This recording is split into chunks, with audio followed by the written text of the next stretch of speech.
Фирӯз Бахтибеков. То дидорҳои дигар сеҳатманду комёб бошед. Хайр.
و با همین تمام دوستان گرامی 5 دقیقه وقت ایلова шуда хотима ёфт ва Гулмуроди Садулло садои ниҳоии уштаки худро баланд мекунад.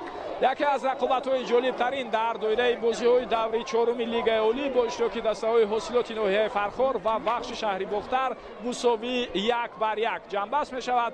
хело рақобати хуб, рақобати ҷолибу арзанда, ҳуҷумҳои хатарнок бо иштироки ҳарду даста дида шуд. ба тавре мо дидем Нуриддин Ҳамроқулов аз ҳайати дастаи Бахш гол заду аз ҳайати дастаи ҳосилот Ислом Зоиров голи ҷавобиро ба ҳадаф расонд. бо ҳамин ин ду даста имтиёзҳоро байни ҳам тақсим мекунанд дар бозие ки дар варзишгоҳи Талко-аренаи шаҳри Турсунзода доштанд. бисёр испос мегӯем ки тӯли ин муддат ҳамроҳи мо будед. гурӯҳи эҷодию техникии шабакаи телевизионии варзиш аз варзишгоҳи Талко-арена гузориши мазкурро пешниҳоди шумо карданд. дар назди микрофон Шореф Парвизи Маҳмадамин буд.